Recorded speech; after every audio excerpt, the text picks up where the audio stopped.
Calling to order the Elections, Finance, and Government Operations Committee.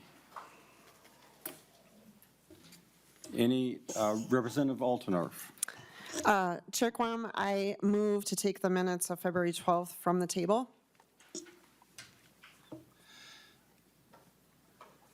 Seeing no discussion, all in favor signify by saying aye.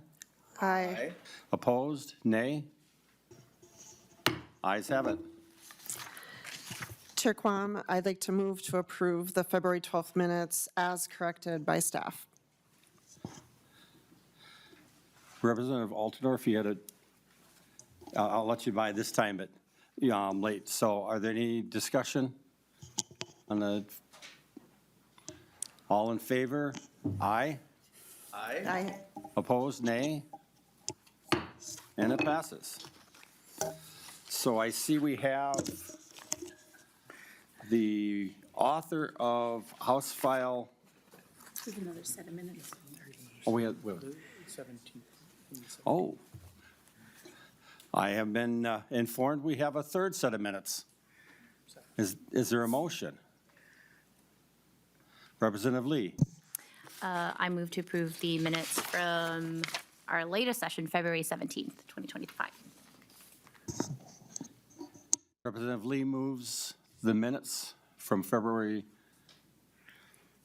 17th. 17th. Any discussion? Seeing none, all in favor? Aye. All opposed? Nay. Minutes approved. I see the author smiling. He's interested in having the same type of outcome on his two bills before us. What I will do, since you're not in this committee, is I will move that House File 438 be approved, and I assume, I don't see an amendment. Be approved and move to the general registry. And you can start, introduce yourself and begin your presentation. Thank you, Chair Quam. There's so much parliamentary going on here. I don't know how I should start here. I'm kidding, you guys. It's wonderful. Thank you, Chair Quam and members, for hearing House File 438 for my constituents on Crane Lake, Minnesota, 88 of them at literally the end of the road. It cannot go any further. It's like, that's it. The Crane Lake Sanitary Sewer District has worked diligently over the last 20 years to serve ratepayers in the district and to protect the waters of the Voyageurs National Park, which there's a brand new Voyageurs National Park building to come visit this summer, if you want to see it. The current issue they're facing is the ability to hold monthly sanitary district meetings because they can't get a quorum. Right now, there's 5 and there's 88 people in town, and it's hard to get 5 people in the same day at the same place, so they want to reduce it to 3. With me today testifying is Rob Scott, who lives in Crane Lake and is chairman of the Crane Lake Water and Sanitary District. I believe he's on Zoom if you want to take him next. Do we have? Okay, There he is. Hi, here I am. Moon over Miami. Chairman Quam, members of the committee, good afternoon. Thank you for affording me the opportunity to address the Elections, Finance, and Government Operations Committee. I would also like to thank Representative Skraba for carrying this bill forward. As you mentioned, I am Robert Scott, chairman of the Crane Lake Water Sanitary District.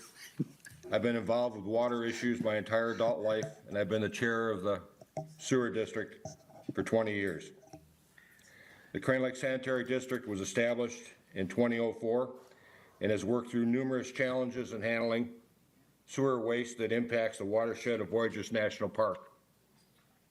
We've expanded our treatment of sewer and individual sewer systems to over 130 users within the sewer district's nearly 15 square mile area. We are currently the only sanitary district within Minnesota that has both a treatment plant and manages on-site sewer systems. This equates to a lot of moving parts. It requires constant monitoring and managing. The current issue we are facing is the ability to hold monthly sanitary meetings. The 5 board member requirement makes obtaining 3 attendees to achieve a quorum in accordance with Robert's Rules of Order extremely difficult. Every year we've had to cancel numerous meetings due to the lack of having the minimum board members present to make a quorum. Last year we had to cancel 5 meetings. All board members must be registered voter within the district. We currently have 88 registered voters within the district. The sewer district is a tax levying authority and sets user rates. Board members find it difficult to be a resident and/or business owner in a small community and to work these financial sewer decisions when it impacts your friends and neighbors. Volunteerism is a hard sell. The board positions are filled with volunteers and are unpaid. We serve, however, hundreds of seasonal residents and guests who visit our resorts, travel to Voyageurs National Park, Boundary Waters Canoe Area, Quetico Provincial Park. Unfortunately, none can serve on the sewer board as they are not residents of Crane Lake. To meet the objectives of a sanitary district and to be good financial stewards, the Crane Lake Sewer Board needs to meet on a regular basis. Supporting House File 438 will significantly mitigate our current challenge as we move forward. Thank you for your consideration. And thank you. Are there any member questions? Discussion?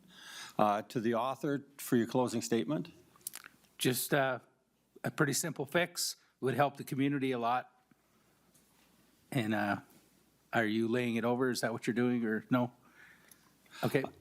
I will renew my motion that House File 438 be recommended to pass and be re-referred to the General Register.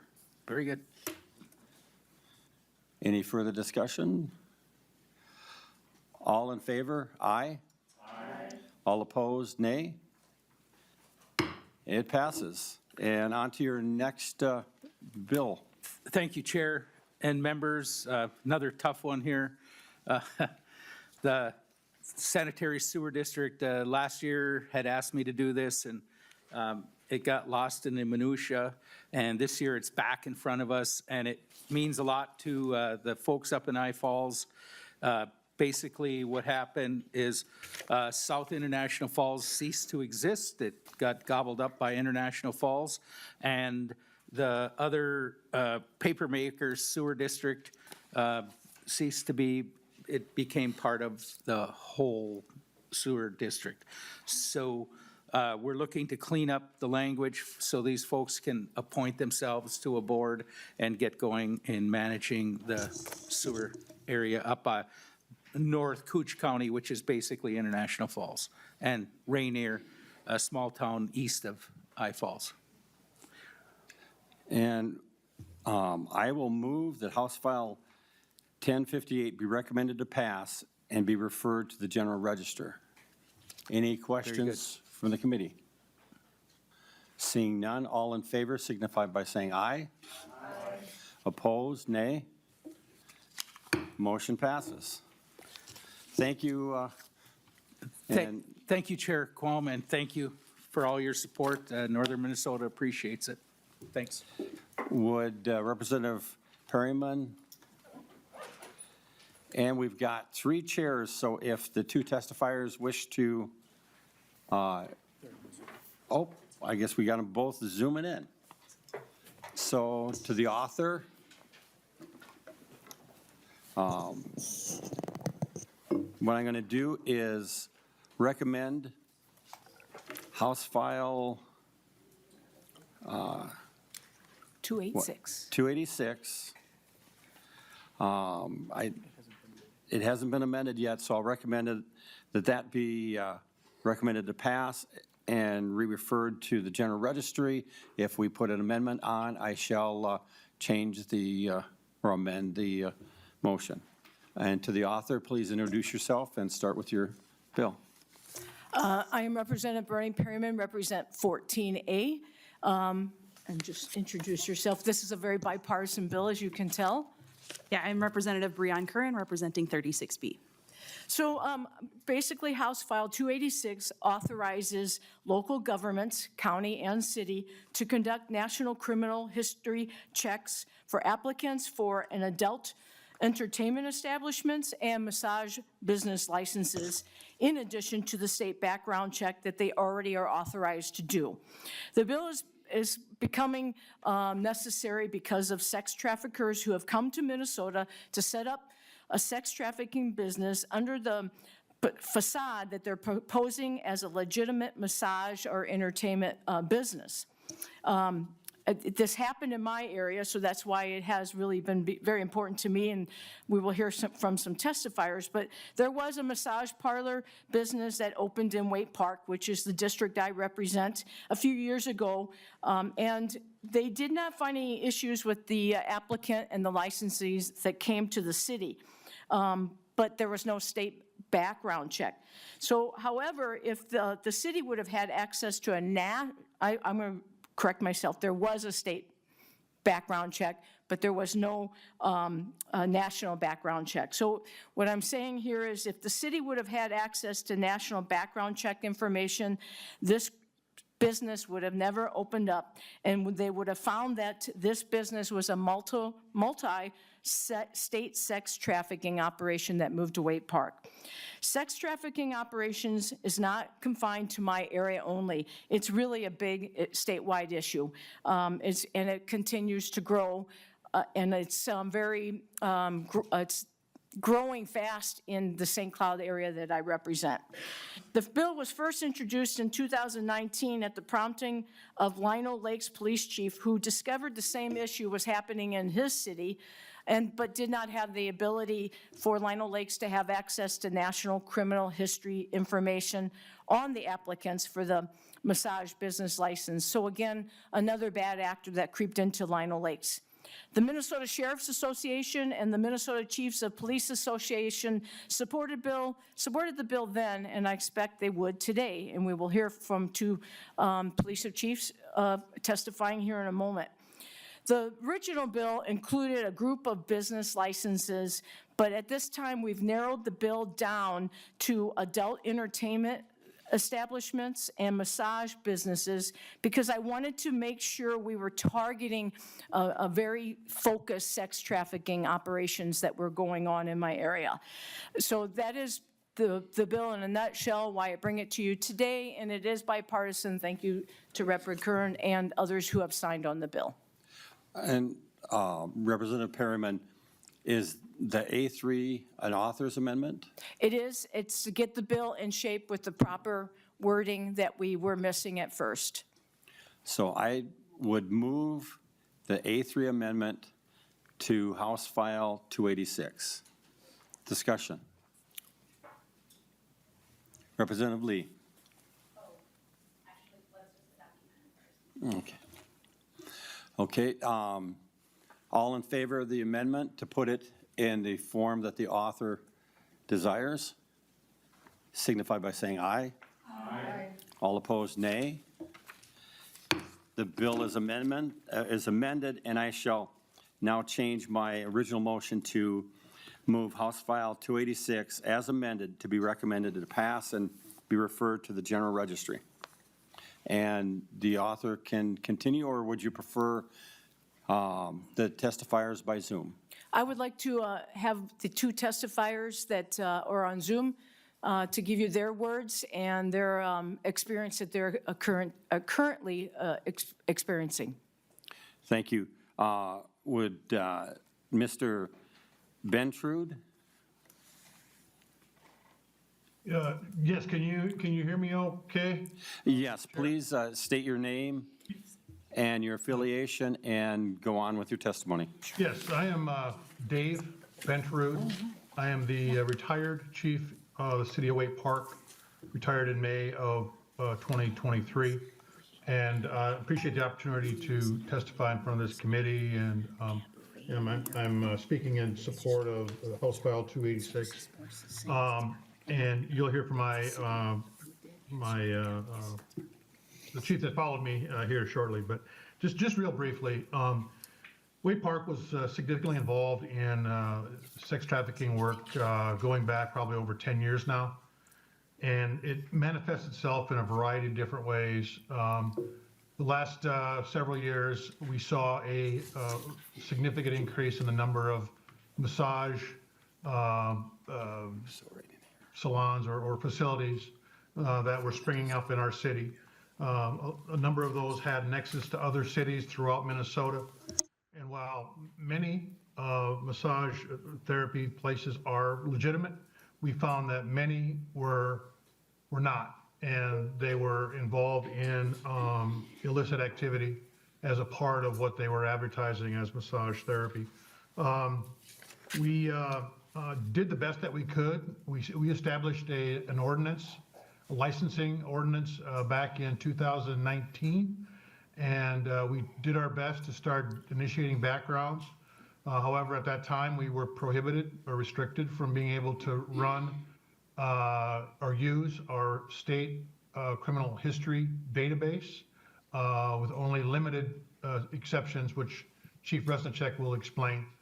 So what we had to do was we would send, excuse me, if we got an application for a massage license or from a massage owner wanting to start a business, oftentimes we would get individuals who were from outside the state of Minnesota. So we would try to get records from or find out if there's any contact with the police agencies in the areas in which they disclosed living. The success rate with that was limited. We rarely were able to get responses back from police agencies, many of which were in California and other states. We also found that several of the applications that we were receiving were for massage schools that really did not exist. In one case, we found that it was basically the vacant lot in Los Angeles. So it was those kinds of things that we really made it difficult to do a thorough background. We also were using I'm not sure the right word, it was kind of a commercial product that we would try to get financial and as well as criminal history data from, and it was a fee-based thing. And while it was better than nothing, it was not overly thorough when it came to criminal history data. So not being able to use the state system for these types of background made it very difficult for us to make sure that the people that were getting licensed were in fact ones that were doing things the right way. And I'll maybe turn it over to Chief Resnicek to share some of the current challenges with the use of state history criminal data. Thank you. And Chief Resnicek, please state your name and affiliation for the record. Thank you. Anthony Resnicek, and I am the Wade Park Chief of Police. Thank you, Chair and committee members. In reference to this House file, Wade Park, like many cities, has a city ordinance which allows the local licensing of therapeutic massage establishments and massage therapists. For 2025, Wade Park has had 17 licensed massage therapists. The current background uses a purpose code E. Purpose code E is used for licensing and child services for local issued licenses and or employment for non-criminal justice positions. Purpose code E is also used for doing backgrounds related to employment and volunteers. Purpose code E only allows an agency to see adult arrest data that is less than 1 year old and adult convictions, but only in Minnesota. With that type of background check, we get a very limited view of who is applying for these licenses, and if they have an out-of-state past, we wouldn't see anything at all. With that very limited look into an applicant's character or past behaviors, The proposed change would require that full fingerprint-based background to be conducted, which would also trigger a national criminal history to be processed. This would give us a much better glimpse at who it is that the cities are licensing, and would put a little bit of clarification on when we're actually vetting these applicants, that they actually have the character that we wish to have within our cities. The discrepancies using different names, out-of-state conduct, prior cases, or even things that would be pled down or dismissed would still be found with the House file that is before you now. I feel this proposed bill would clear up a lot of loopholes in the licensing process across the state. It would aid the vetting process to ensure that licensed therapist is truly a vetted process and shows them to be a professional within that industry. That would be the one tool that would give local agencies the ability to truly know what's going on, short of the state creating a separate licensing for that industry. Thank you for your time. And thank you for your testimony. Would the other representative at the testifying table wish to speak? Sure, yeah, thank you, Chair. I am here today along with Representative Perryman. Please, Thank you. Please introduce yourself. Oh, yeah, Representative Breon Curran. Here with Representative Perryman, the chief author of the bill. I asked to be part of this today because this is also a priority for one of the cities I represent in White Bear Lake. In 2020, there was an unfortunate case where sex trafficking or prostitution was uncovered in the city of White Bear Lake and in the nearby city of Woodbury. So this is something that is happening across, not just across the metro, but across the state. It's a priority of my city as well. And in the interest of good governance and making sure that we get good bills passed, to me, you know, whoever is the chief author of this bill, as my community supports it, I feel like it's my job to be here to make sure it gets across the finish line, regardless of who the author is. And so I thank Representative Perryman for the work on this. I will note that this almost made it across the finish line last session, but there was a question about some of the language, and thankfully Representative Perryman has fixed that through the amendment that you all adopted today. So thank you for that amendment, and thank you for your time and hopefully your support in committee today. Thank you. Are there any members of the audience wishing to testify? Seeing none, questions from members? Representative Lee. Thank you, Chair. No question really, unless the authors want to respond, but I just wanted to bring out a point that I think Chief Rezenchek brought out about how this bill before us, House File 286, is kind of like a patchwork fix short of creating a commission to license massage therapists. So I just want to uplift another bill that's been introduced by Rep. Dave Pinto this year, House File 362, which would create this licensing board, which is also a bill that has been introduced for multiple sessions, and it's a bill that my constituents have also asked for because they are massage therapists, they're trained, and they should be respected as you know, licensed professionals. And so just want to thank the authors for this patchwork solution, but also encourage folks to consider just creating a commission like we have for hairstylists, which would solve this issue for all jurisdictions across the state. Thank you, Representative Lee. Any other, seeing no other questions or comments, the author wish to have a closing? Yes, I would just say thank you. As Representative Curran said, this bill has been circling around for a couple of years, and we had to fix some language. And now with the language fixed, the BCA, city, and counties support it. It's not just my area. It's Representative Curran's area. It's everywhere.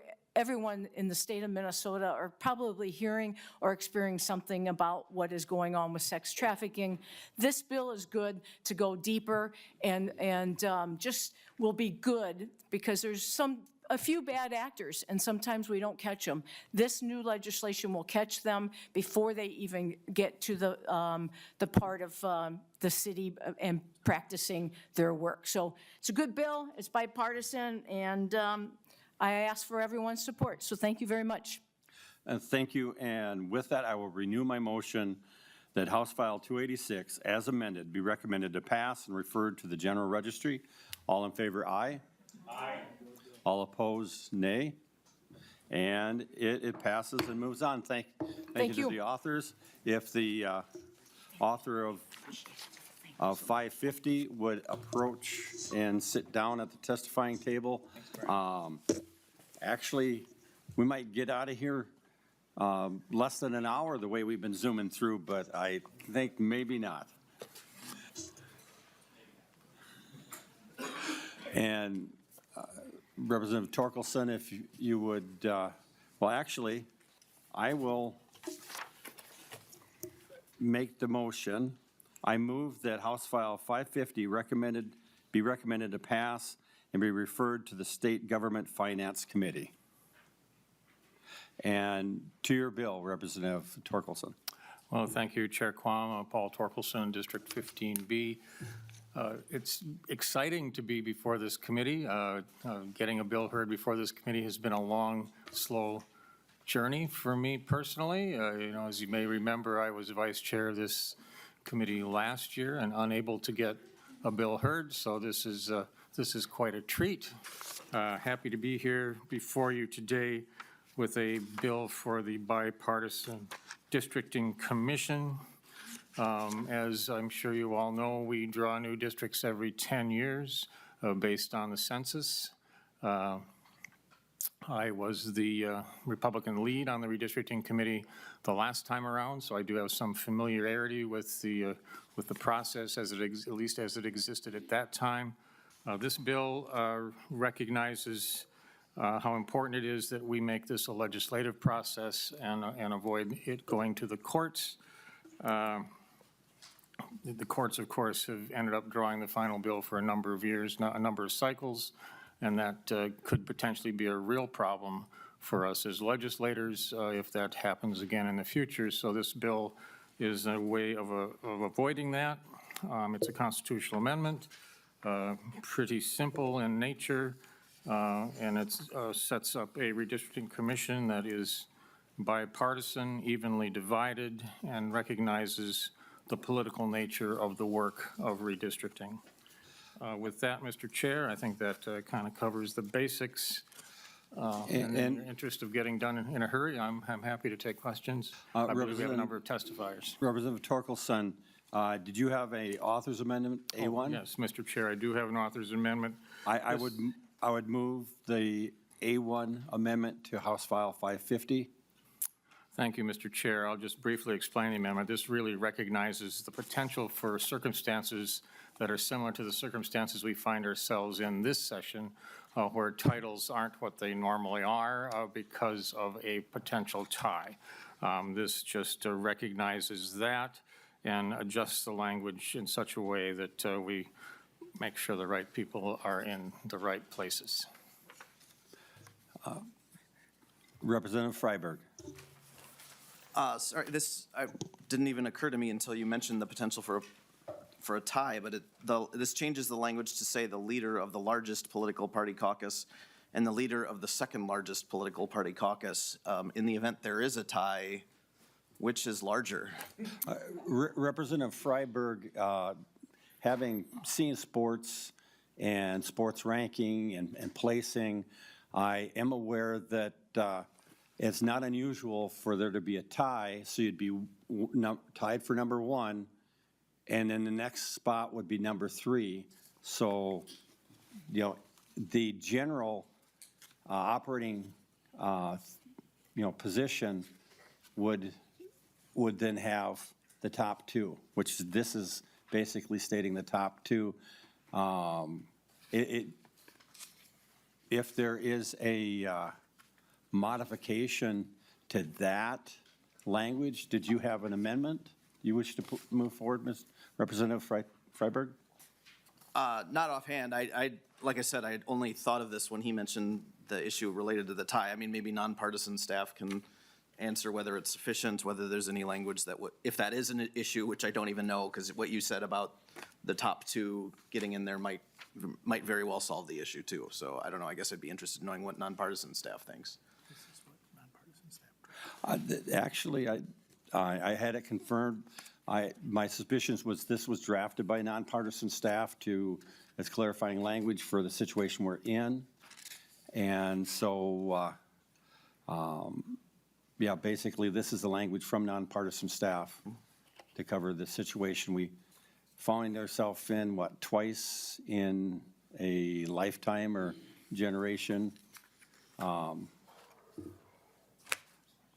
Any other discussion or questions on the author's amendment to get it in the form that, seeing none, all in favor of the amendment, say aye. Representative Lee.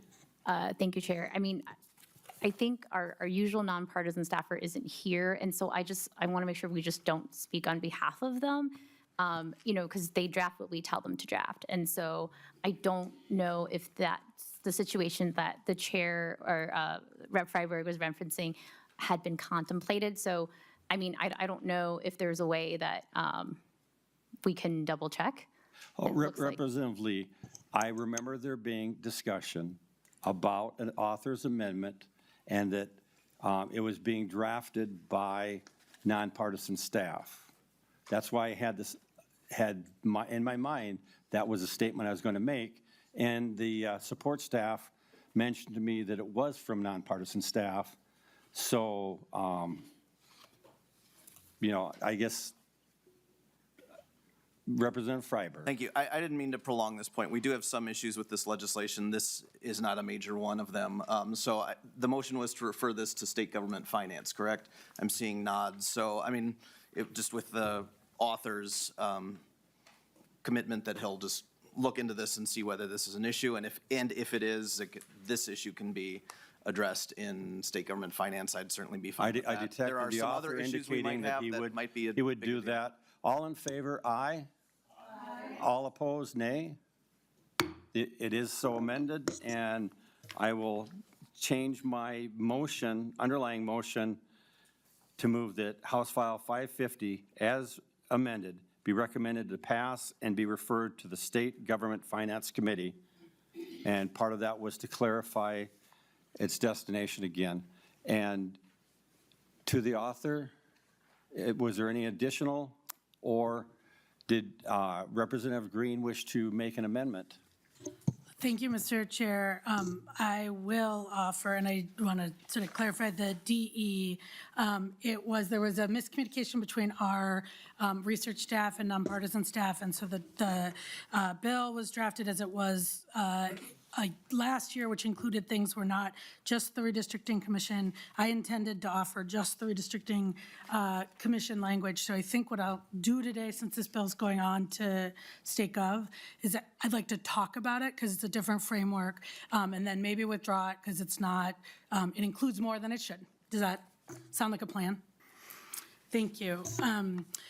Thank you, members, and I appreciate, I'm sort of sad that Representative Torkelson isn't on this committee anymore. We had a good time the last couple of years, and we did talk about redistricting. We also served together on the Redistricting Commission that the late and great Chair Mary Murphy chaired in the House. And so I've had a lot of work on this. We've had some discussions about it.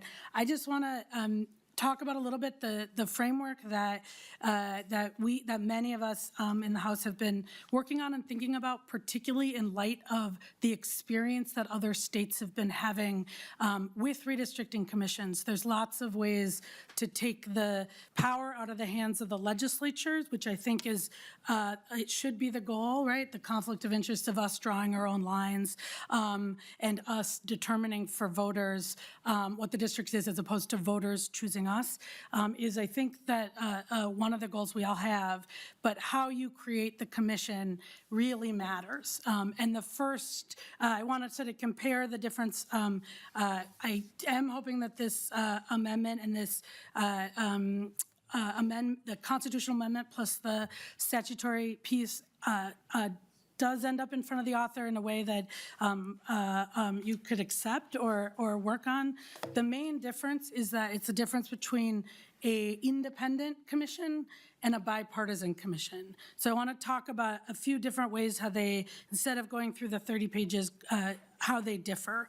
So the amendment that I offered and the process is a 15-member commission, 5 members who are of and not chosen by, but of one party, the largest party, the 5 members who are of but not chosen by the second largest party, and then 5 members that are have no affiliation with either party.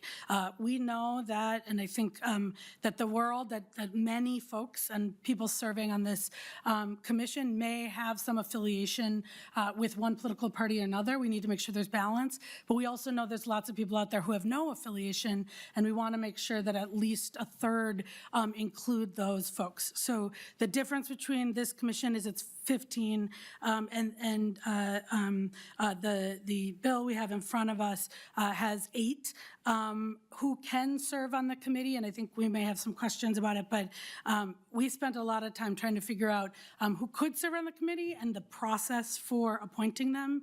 So in this bill, there is a 3-panel member of retired judges who create a screening panel. There is soliciting from the public of folks who want to serve on the committee with backgrounds so you can check for conflicts. And then they create a list that then is narrowed to 30, and then of the 30, there are 5 members chosen by lot. So a randomization that I think that we took from the experience of, I think, Michigan and Ohio, chosen by lot, so that you get 30 qualified applicants, but you don't know, and sort of someone can't be maneuvered on. 5 members from one political party, 5 members from another, and then of those, 3 members from one political party, 3 members from another, 3 members from the list of unaffiliated, and then those 9 members choose the next 6. Again, providing additional layer of independence and of just trying to prevent the game playing that we know both parties in redistricting have been engaged in the past. The bill we have in front of us just has members chosen by the caucuses of the major parties, and that's it. So there isn't, as far as I could read, a public solicitation process, and they are actually chosen by the parties as opposed to creating independence through the process. The other just 2 things I wanted to highlight the differences is, one, the process that we put into the statute. I thought it was really important working with many states and hearing from the experiences of some good and bad experiences over the last 20 years that states have had, working with both national partners and folks like Common Cause, League of Women Voters, Brennan Center, LDF, public hearings and ensuring that we are requiring a public hearing schedule. This actually, I think, follows what we did in the House Redistricting Commission, but our bill, this amendment requires 16 public hearings and a requirement to solicit feedback. Of those 16 hearings, 2 have to be, one has to be before maps are drawn, one has to be after, and they have to be in at least, 2 have to be in at least every congressional district to ensure that we are going out and talking to folks from around the state. The last thing I'll say is about who can't serve on the commission, and again, the amendment that we have drafted and what we're really looking at is independence from the political parties, independence from all of us who may have a stake in how your districts are drawn, independence from other members of Congress and others who may have a stake. And so in the amendment, we actually have quite a long list of who is ineligible that starts, if you look at the amendment, that starts on, oops, I'm looking at yours.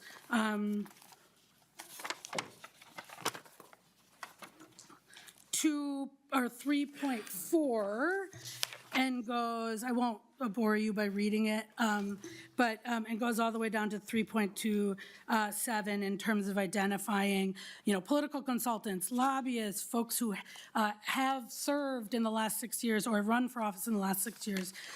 So members, I will withdraw this amendment today, but what I am hoping for when we think about the actual problem we're trying to solve, which is ensuring that we have districts that are fair, representative, that the votes of voters voters reflect their interests and that we do not have the kind of gerrymandering or piece that voters I know across the political spectrum are worried about.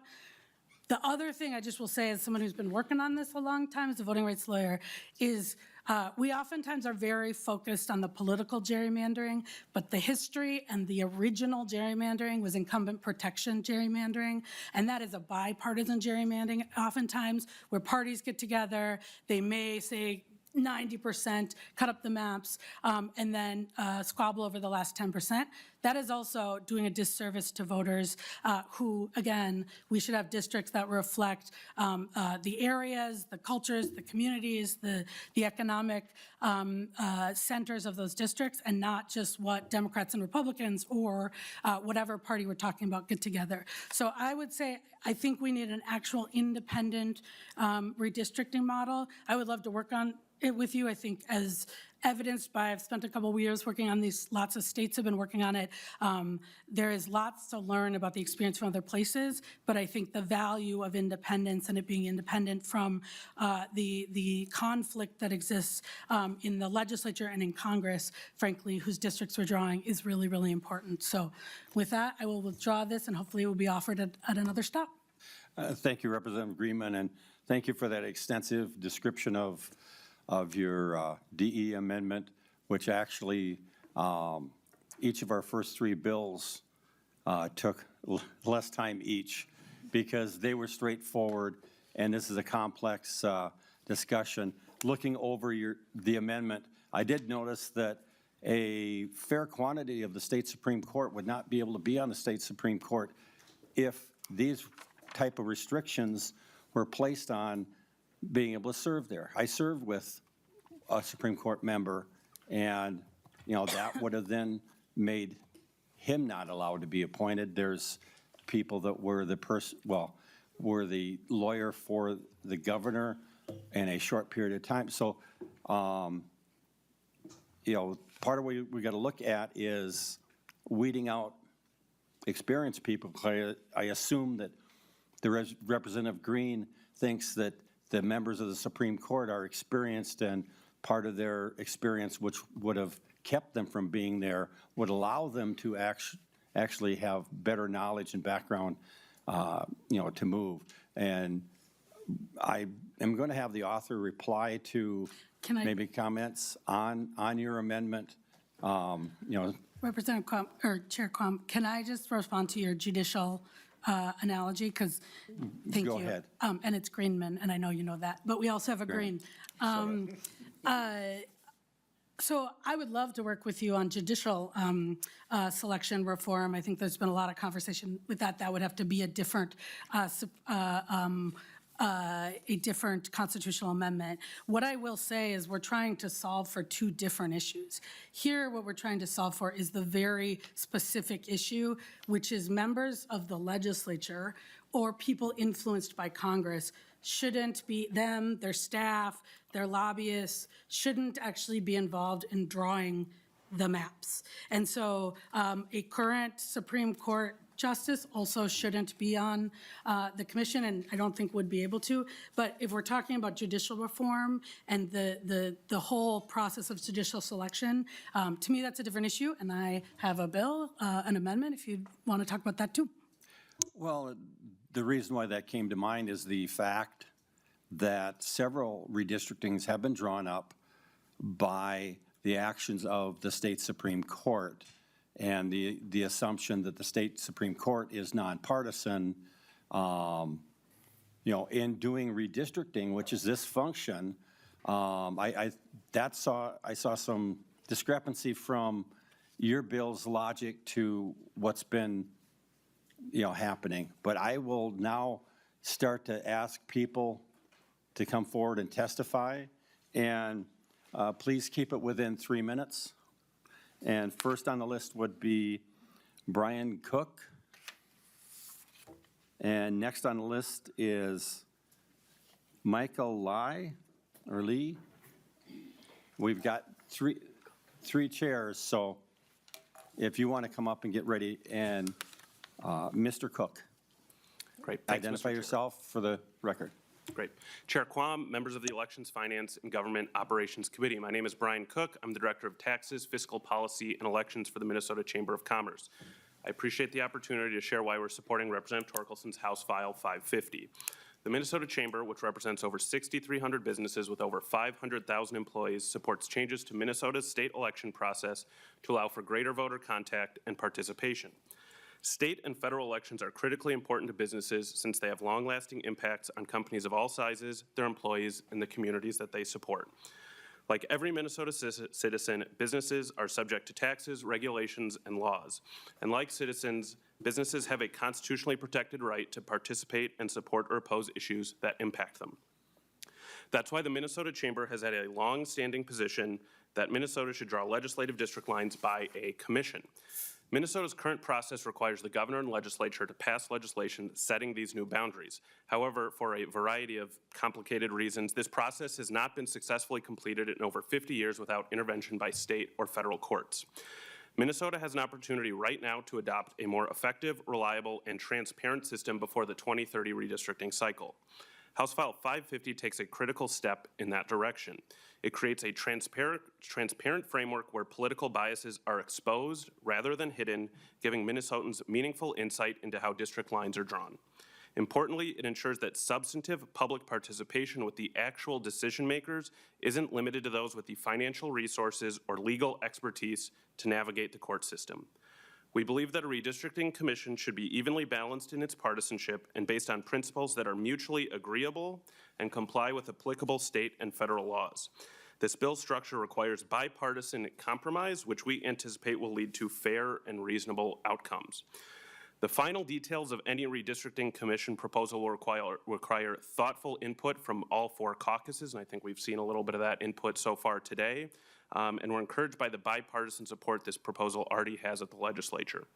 Thank you for the opportunity to provide our thoughts on House File 550, and the Chamber looks forward to remaining engaged as this proposal is considered by the legislature in the coming months. Thank you. Thank you, Mr. Cook. And if you wanted to grab one of the seats behind the testifying when we get to questioning. And I understand Mr. Lee is on Zoom. Yes, I am. Please state your name and affiliation for the record, and please testify. Thank you. Thank you, Chairman Quam and members of the committee, and thank you for this opportunity to provide comments on House File 550.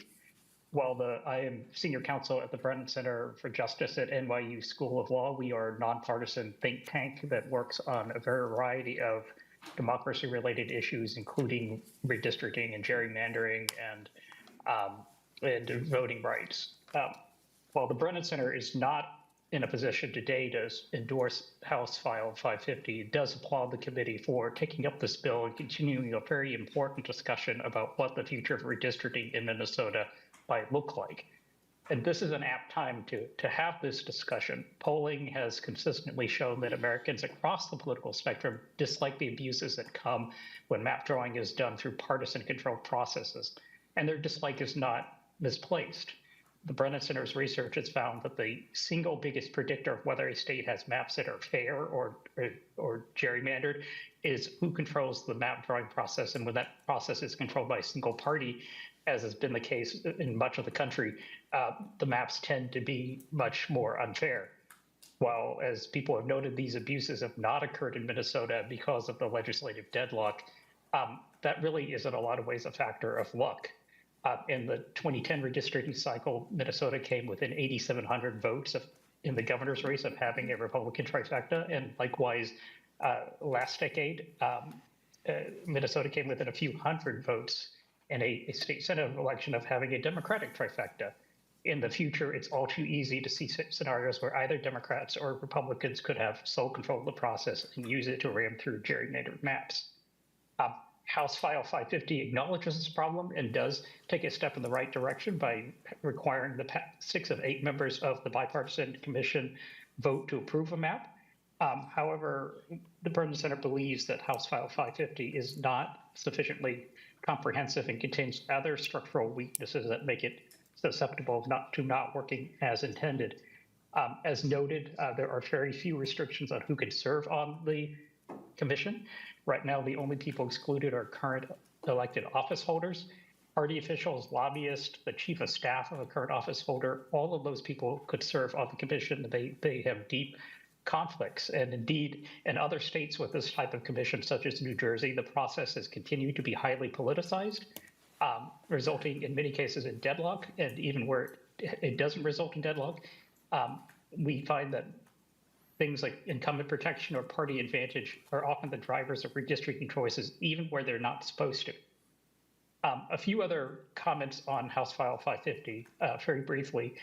We strongly urge the committee to consider whether key design factors such as redistricting criteria should be in statutory as opposed to constitutional language, where they can easily be repealed by future legislatures. Secondly, we have significant concerns about the subordination of protection for communities of color to things like compactness, especially since compactness is not defined in the bill. The reality is that communities of color are oftentimes not very compact. And so if you subordinate it to compactness, you actually limit the ability of communities of color to elect their candidates of choice. Third, and relatedly, we would strongly urge that communities of interest be elevated as a criteria. Right now, it's a very lowly ranked criteria. And yet when you go around the country and talk to people, one of the things they find really irritating is the fact that their communities seem unnecessarily divided. Fourth, we would urge that the bill include a partisan gerrymandering standard. Right now, incumbency protection is banned, but there is no actual ban on partisan gerrymandering in this. We think that that's an essential feature that should be in there. And finally, we urge that the bill clarify the total population rather than some other apportionment basis, such as voters or adults, is the basis for drawing districts. And with that, I'd be happy to take questions, and we were happy to work with the committee and members on getting to a good place on this. Well, thank you, Mr. Lee. And to let you know, you forgot a couple of recent things when you were referencing Minnesota, that the last two redistrictings, the first election after redistricting, there was a trifecta. I would have assumed that you would have included that in your research, plus looking at the bill of where, when it ranks redistricting principles, has number 2, equal opportunity for racial, ethnic, and language minorities to influence the outcome of an election. So if you need a new copy of the bill, you can go to our website for the committee. But the next person to testify would be a Tom Wiesen, and then Mary Yang, if you both want to come up so we can continue, and approximately 3 minutes. Go ahead and introduce yourself and affiliation. Thank you, Mr. Chair and committee members. My name is Tom Wiesen. I'm a resident of Mahtomedi. HF 550 has some redeeming features, but all of them are overshadowed by the conflict of interest in its stated method of selecting redistricting committee members. This bill intends to permanently embed into the Constitution the propaganda that there are now and always will be only 2 parties, and only those 2 parties should have full control over redistricting. The duopoly sense of entitlement should be offensive to everybody in this room. The conflict of interest comes straight from the stated purpose of the duopoly parties. The primary purpose of the duopoly parties is to elect members that believe in their principles. The duopoly parties are election tools, period. HF 550 mandates that the selection of redistricting committee members by 4 of the most partisan, party loyalist, party leaders that exist in or out of our state government. This is like a gang leaders picking members of a jury to judge their fellow gang members when they're charged with a crime. Any direct or indirect control or influence over elections by the duopoly parties is an out loud, in-your-face conflict of interest. Currently, only about 10% of state House and Senate general elections are competitive, meaning that the outcome of about 90% of general elections can be accurately predicted years in advance of the actual election. This is due to gerrymandered districts intentionally drawn by duopoly-biased party loyalists, specifically to either maximize the number of districts that will represent the respective parties or to reduce the competitiveness of already biased districts. Because district boundaries have a direct impact on elections, any input to the creation of those boundaries needs to be by impartial people. This means that redistricting members cannot be affiliated with a party or selected by anyone with a vested interest in any party, especially the duopoly leaders. A major barrier to understanding the conflict of interest in this bill is the overuse of the word bipartisan, used 15 times in this bill. George Orwell stated in his book, 1984, that you control the people if you control the language. Creating the illusion of a perfect answer to any problem seems to be the purpose of the use of bipartisan. Bipartisan is still partisan, and neither partisan nor bipartisan is impartial. Only nonpartisan has the ability to be impartial. Bipartisan selection of redistricting committee members is not impartial. It is intentionally and maliciously biased. Creating fair and competitive districts requires impartiality, and HF 550 does not meet this requirement.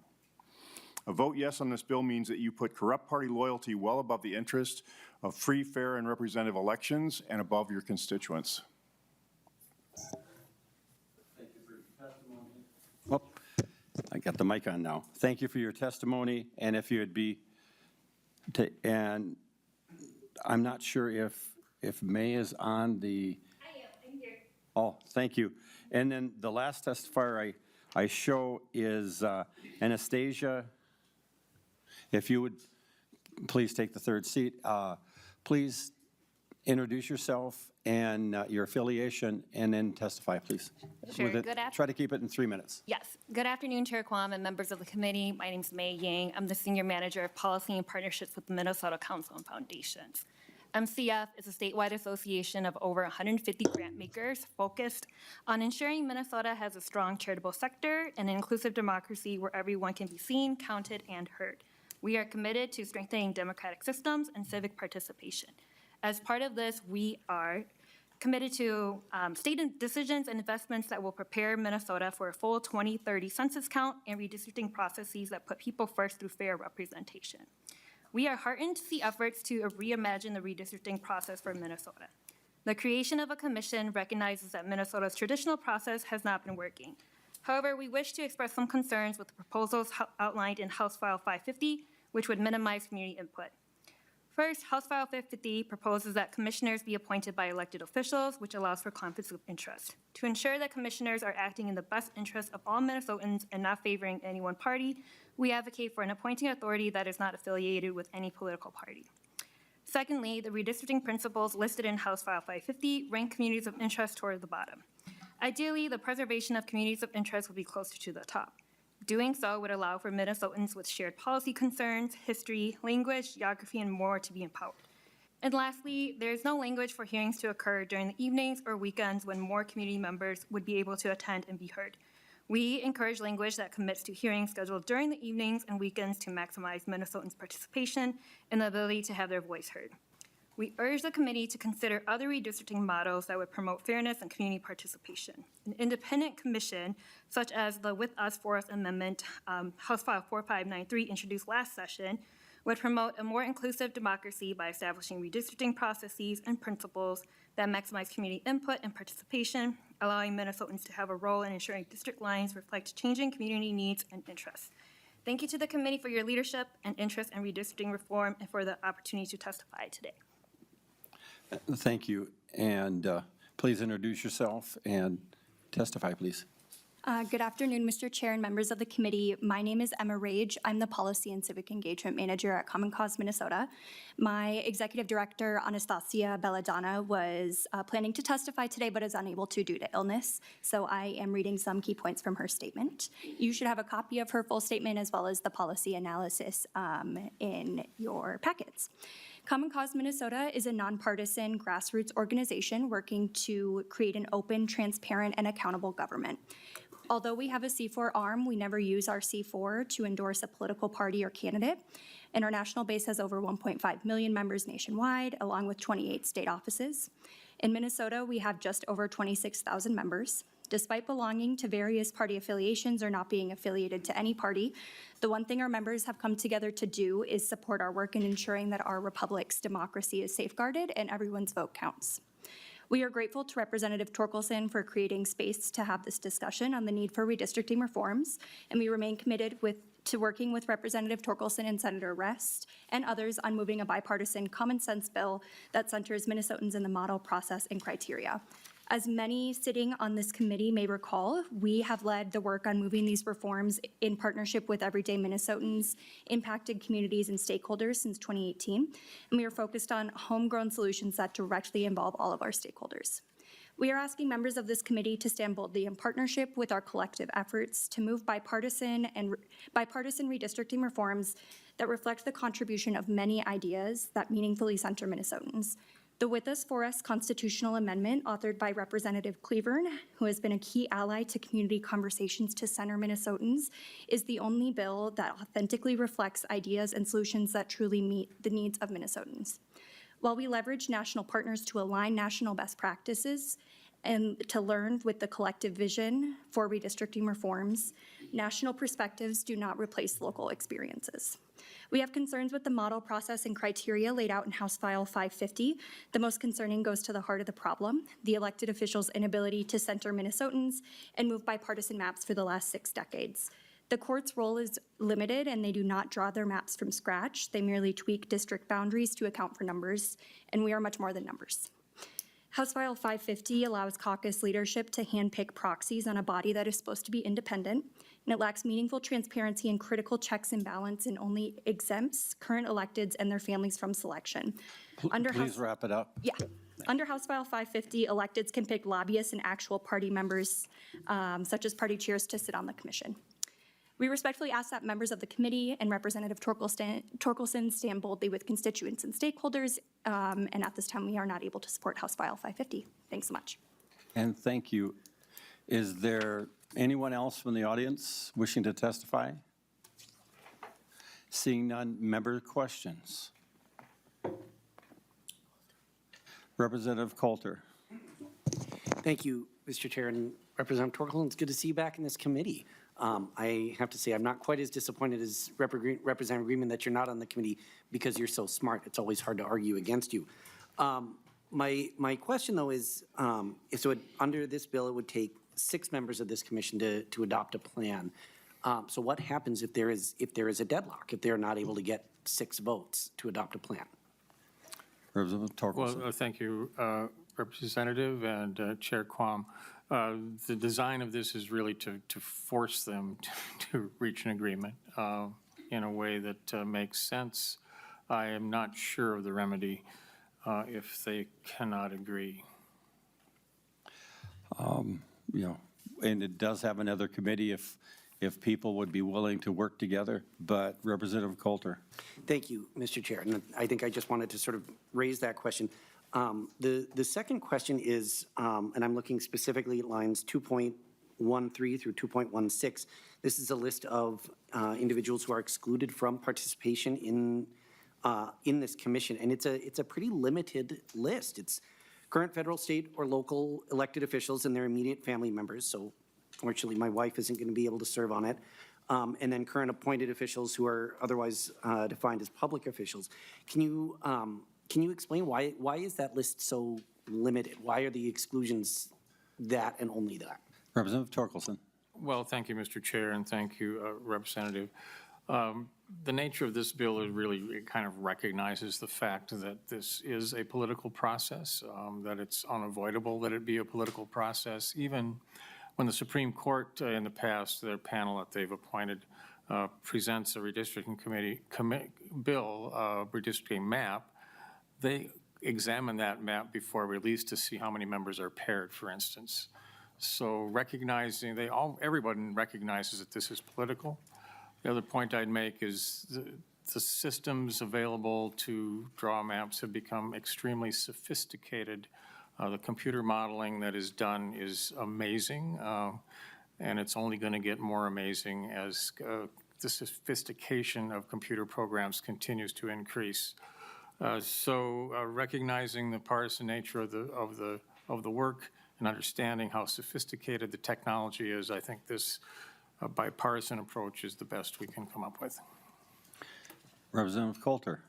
Well, thank you. Excuse me. Thank you, Mr. Chair. And, you know, I guess there are just some really sort of troubling exclusions here because, I mean, as, you know, it's been pointed out that, for example, former elected officials or candidates could serve on this commission. So we could, for example, see former Representatives Ryan Winkler or Eric Mortensen appointed.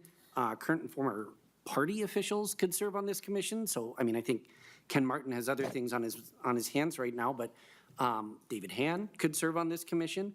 And I would say for myself, most troubling is the fact that lobbyists could serve on this commission.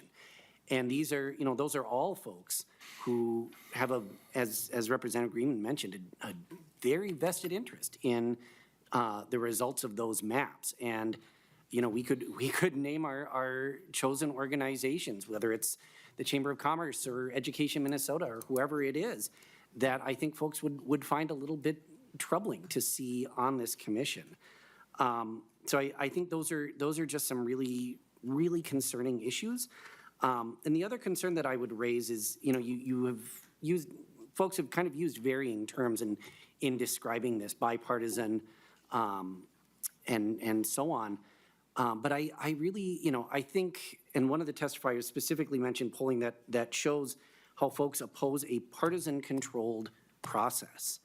And I think folks look at that, and I think they kind of recognize that when it's a partisan-controlled process, whether it's one party or two or however many, that it's not always reflective of the people. It's not, you know, it's not something that is independent of parties, which is, you know, redistricting is always going to be political.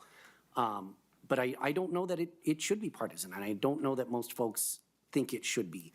I think I could see folks using terms like establishment or party bosses to describe the folks who are involved in appointing the members of this commission. And I just think when we're talking about something that is so fundamental to faith in our elected officials and faith in our government, I think folks really want an independent process, not a bipartisan one. So that's why I just can't support the bill. Thank you. Representative McDonald. Mr. Chair, thank you. I had a question for Mr. Cook.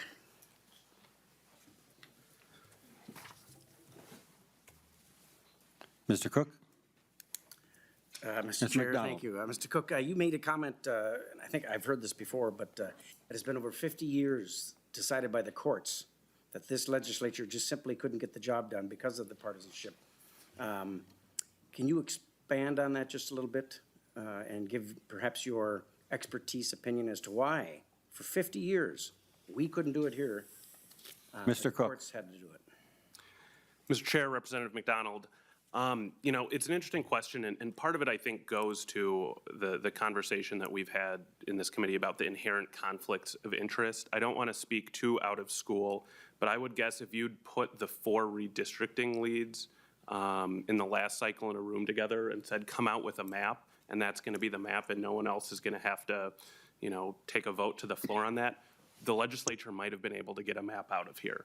I think what really complicates things is you have to bring a map to the floor in both bodies, get 68 votes in the House, 34 votes in the other body, and also have the governor sign off on a map. So there is that inherent conflict of interest among the legislature. There could be a map that looks good, you know, across the state, but then an individual legislator says, you know, that pairs me with a colleague that's uncomfortable. I'm not interested in that. So I think that's been part of the problem. You know, in the last redistricting cycle, you had, you know, split partisan control of the legislature, which I think further complicates things. But, you know, I don't think there's any guarantee that if under trifecta rule that necessarily a map would be able to come out of the legislature and be signed by the governor as well. So I think that question really hits the underlying concern with our current redistricting process. Mr. Chair, thank you, Mr. Cook. Thank you, Representative Torkelson, for the important bill. Reminds me of the constitutional amendment that we had a number of years as to should the legislature decide their own pay. And that passed, of course, the people of Minnesota thought that would be a good idea, that the politicians don't make up their own pay increase or raises, if you will. So this legislation reminds me of this. I think it's very similar. Let this go back to the people. Let the people of Minnesota decide what's fair and equitable, and I think this will do it, Representative Torkelson. Representative Lee.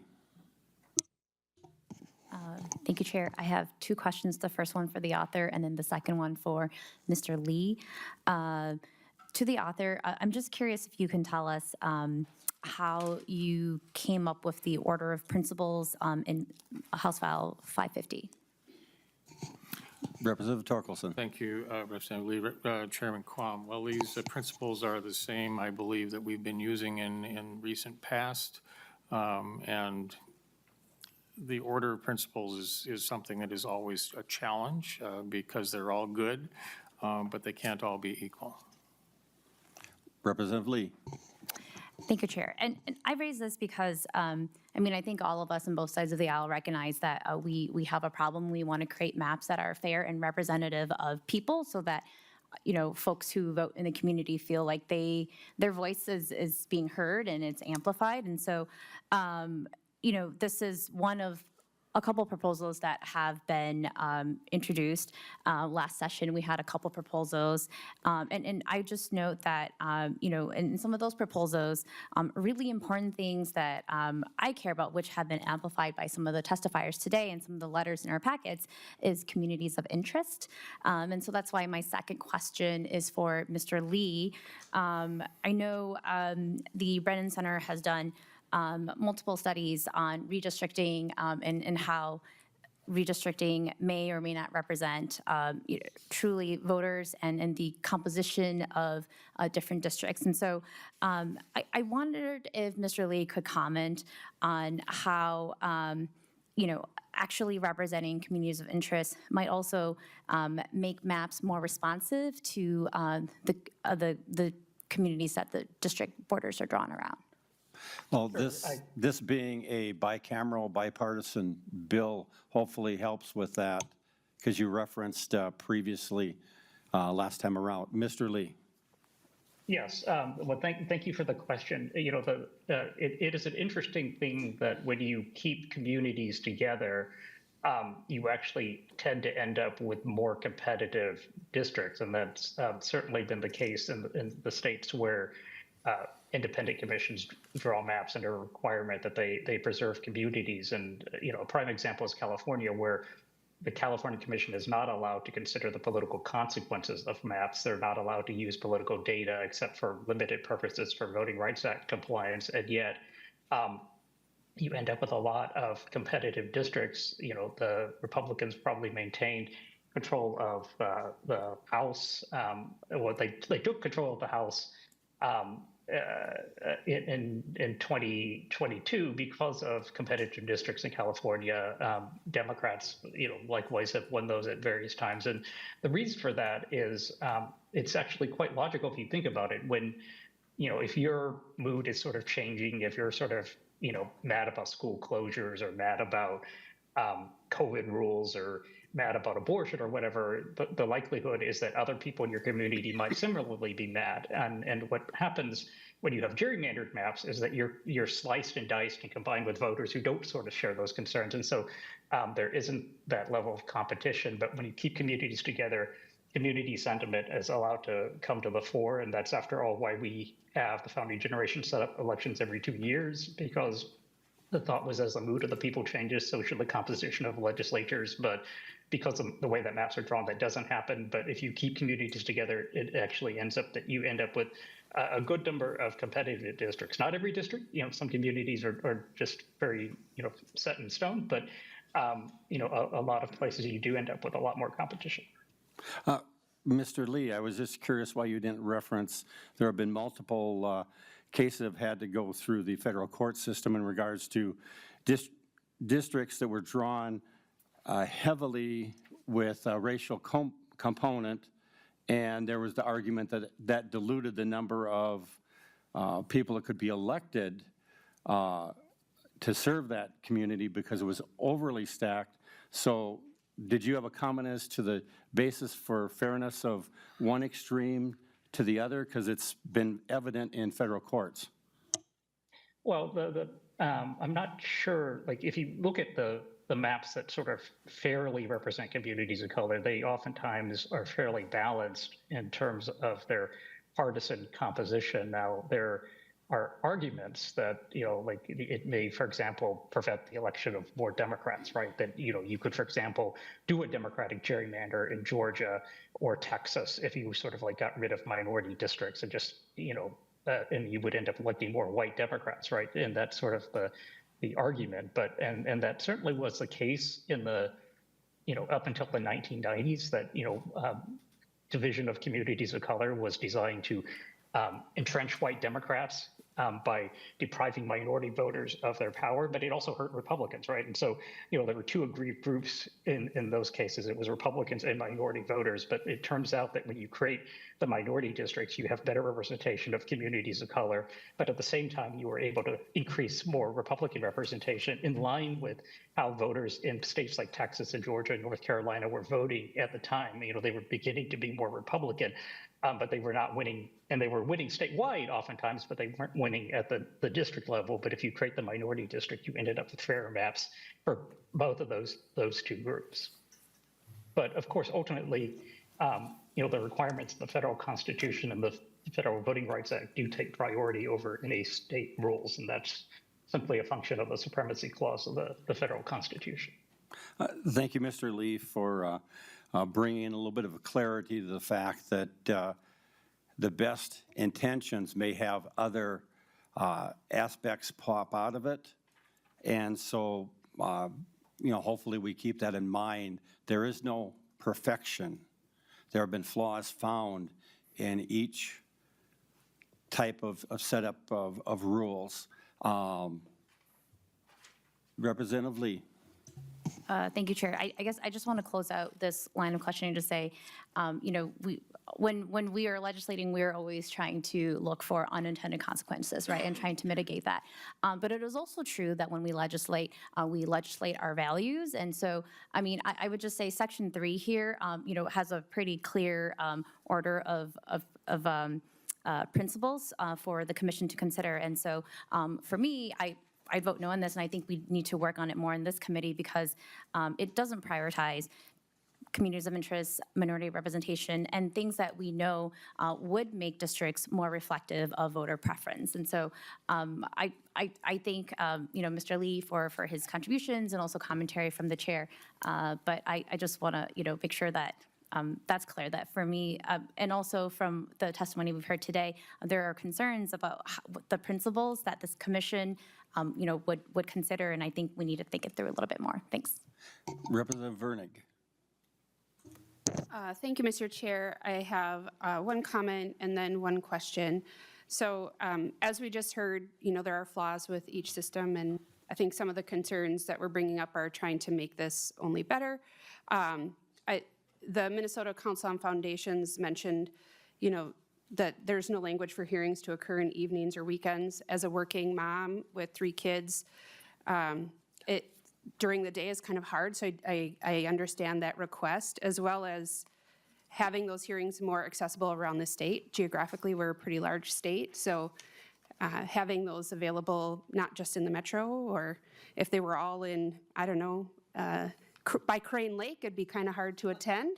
So I would say I would love to see that improved upon in the bill. But the question I do have is, have we requested a fiscal note? I know you have another stop, so maybe it's requested. Representative Vernig, there will also be I believe there's been a request on both sides, but there will also be in the state gov finance of where they can, look at that. We could bring it back if we need be. However, this is a constitutional amendment, and I'm not sure as to how they would generate the fiscal note, especially considering it's a similar type of activity that goes with how the state Supreme Court, and they set up a group and they do hearings and et cetera on that. Representative Torkelson, to the question.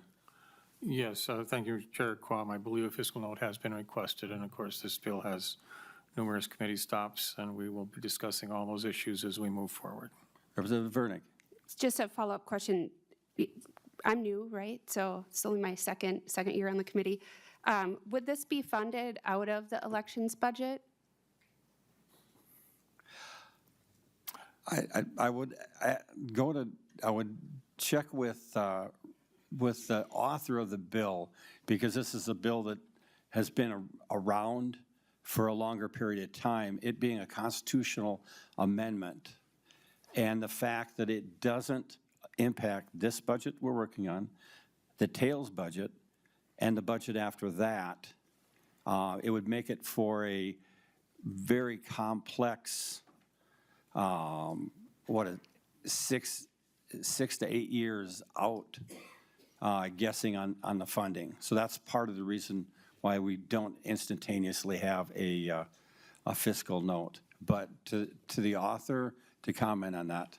Thank you, Representative. And Chair Quam, I would phone a friend, and hopefully House Fiscal might be able to help with this question. We are calling Helen. I'll get this right at some point. Mr. Chair, members, yes, a fiscal note has been requested, but Mr. Chair, you're correct that this is a constitutional amendment, so there generally is not a cost to the state for a constitutional amendment. The Secretary of State's office has a minimal cost. The cost of actually putting the question on the ballot is a local cost. And then fiscal notes also do not assume that an amendment will pass. So the fiscal note would not, as we would think about it, sort of book costs on the front page for anything that might result, as an example, cost to the legislature or another entity for the commission costs. And then thirdly, again, this is beyond the window of any kind of cost that we would book. Thank you for the confirmation on that. Is there a follow-up, or Representative Vernick? No, thank you. I appreciate the explanation. Representative Greenman. Thank you, Mr. Chair.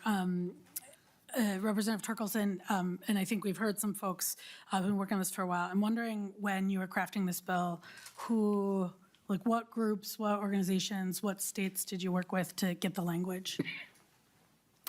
Representative Torkelson. Thank you, Mr. Chair. Thank you, Representative Greenman. This bill is a first step in this journey. I modeled this on my own reflections as to how redistricting commission might work best, and it reflects both the history of redistricting in Minnesota and my own desires to form a commission that I believe would actually work and has bipartisan support, has a chance of passing. Representative Greenman. Thank you, Mr. Chair, and I appreciate that, Representative Torkelson. I know that you dig and think deeply on these issues. I guess what I would say, one is I do think it is really important, and I'd invite the conversation, if you're willing to work on it, to look and think at the experiences that other states have had. Some have had them for 20 or 30 years. That gives some good advice.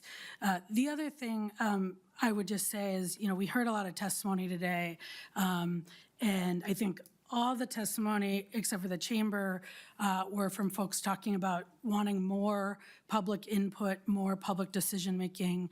And I was frankly a little surprised to hear the chamber testifying in support of this bill and being the only one to testifying in support of this bill. One of the things I'm concerned about this bill is that it doesn't ban lobbyists or folks who have active interests at the state from participation. I don't know, maybe the chamber, I don't think that they testified when we heard the redistricting bills before, but what I will say is, what I know is there is and I heard it in this committee actually last week, there is a bipartisan concern about the influence and the role of corporations, particularly big corporations, in our politics. And I know that the chamber is oftentimes here talking about and testifying against efforts to do things like prohibit foreign influence corporations from spending money in our elections. I think they took that to court. They're oftentimes here worried about us limiting their ability to spend money in our elections. But so it makes me take a different look, and I don't think this is your intent, Representative Torkelson, but I do take a look that people want less corporate influence, they want less big money across the board, and so I am pretty concerned about a bill, or just the influence generally of lobbyists, of corporate interests could play on this commission, and I think that the chamber testimony draws that concern for me. Thank you, Representative Greenman. I didn't detect a general question, but if the Representative Torkelson wanted to make a comment in return? No. Representative Freitag, or Freiberg.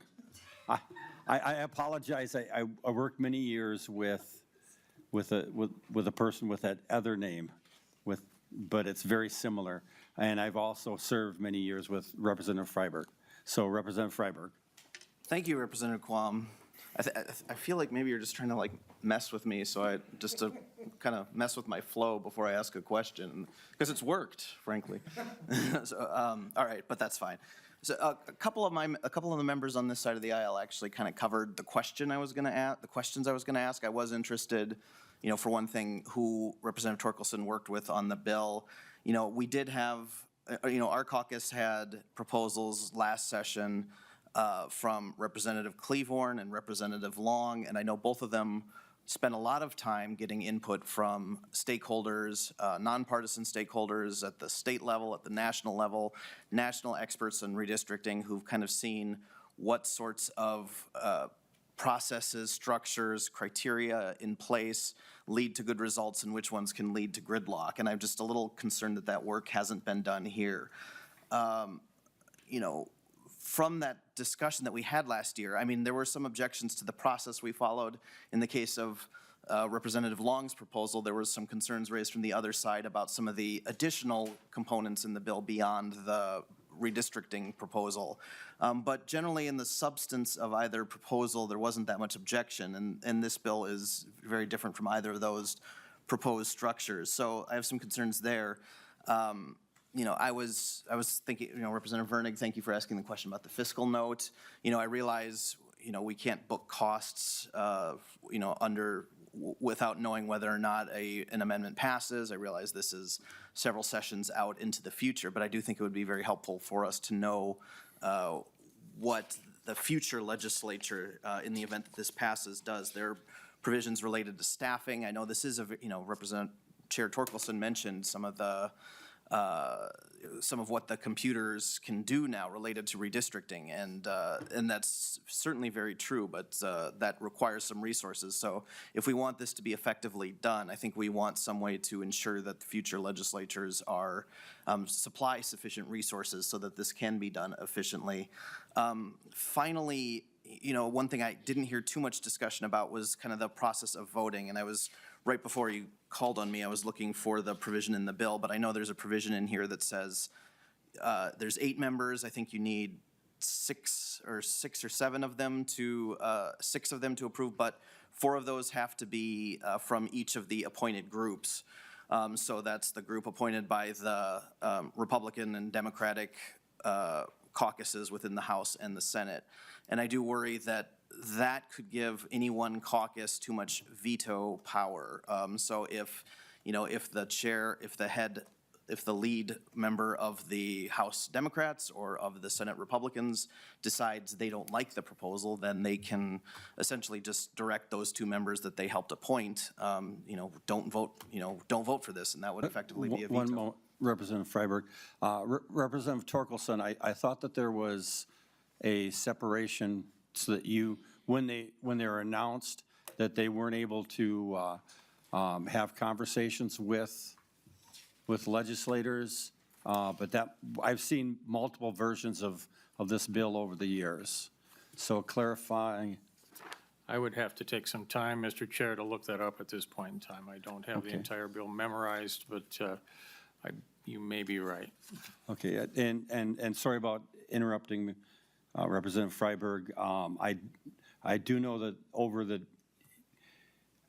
similar to that one group that affects the pay of legislators, that when they're appointed and for that period of time that they're doing the work, that they wouldn't be direct. And if that's not there, we can look at having maybe, an amendment to, for the influence and et cetera. Like, again, this is going through multiple committees. But, frankly, I have heard many redistricting battles. And, if you've got a specific suggestion on some language, maybe the author would agree to look at some of that clarifying. Representative Freiberg. Thank you. I had pretty much wrapped up and just expressing some of my concerns. I think these concerns are generally, have kind of come out from this side of the aisle. So I just, appreciate the opportunity to discuss this. Would encourage Chair Torkelson to work with members of both sides, seek out input from some of the groups I mentioned, and I'd request a roll call vote. A roll call has been requested. Closing statement from the author, Representative Torkelson. Well, thank you, Mr. Chair. Before my closing statement, I just would note that on line 6.31 of the bill is the beginning of the section that limits communication of the members with members of the legislature.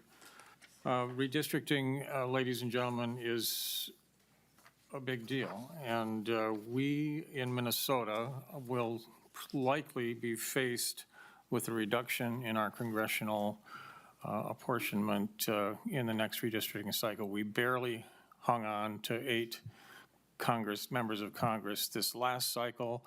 If population trends continue into the next census, the odds of going down to 7 are very high, and the need for this to be done is emphasized by that fact. We need to get this work done. We need to get it on the Constitution this year so that it can take an effect in a timely fashion. I will say that, as always, my door is open. I'm willing to discuss other options and possible changes to this bill. But the overall structure needs to be one that actually can pass and get out of the legislature and get this on the ballot for a constitutional amendment. That's really in my mind, our only hope of getting this work done. So I thank you for hearing the bill, Mr. Chair, and I would like you to renew your motion. And with that, I will renew my motion to move House File 550 as amended to pass and be referred to the State Government Finance Committee. And please take the roll.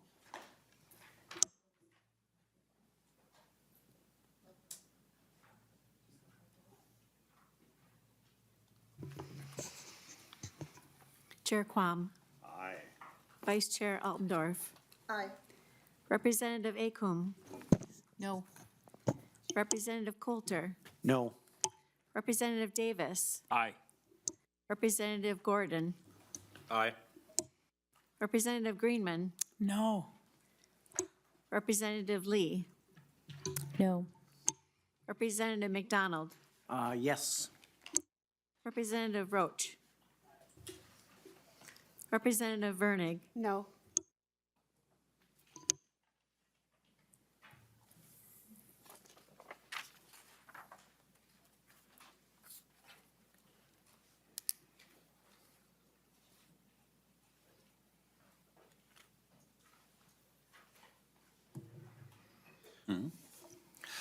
There being 6 ayes and 5 nays, the bill passes.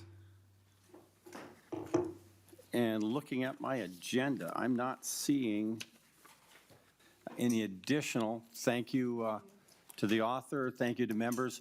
We did 4 bills we've got over 10 minutes early. Oh, Representative Freiberg. Thanks. I'll take up only 9 of those extra 10 minutes. Just kidding. I'm just asking if both our side of the aisle and the public could get a little additional notice of what bills are coming up in the future, what amendments there are. I know we received an email from a group that was concerned about the amount of time they had, because I know testifiers, I believe, had to sign up by noon on Friday, so just in the future, if we could get some additional time for notice of things like that, as well as the public, it would be appreciated. Thank you, Representative Freiberg. And I believe that group did have a testifier at the table and did have materials that were distributed across the committee. The attempt is to balance between giving the longest, closing it to give the longest, warning of all the things that might happen, or having it, allowing a little bit more time to sign up and submit amendments and et cetera. And part of the difficulty is we've got the weekend between, Friday and now. So we could have a discussion on how we might be able to change the rules we got about when and where. If there's notification issues and we don't have someone on the list, let us know, and we will make every attempt to, improve the systems. But I must say, today we did a very nice debate back and forth, a good civil, and I think the citizens see that, even with such a close, chamber and committee and et cetera, we can still handle this as adults and work for the people. But with that, we're adjourned.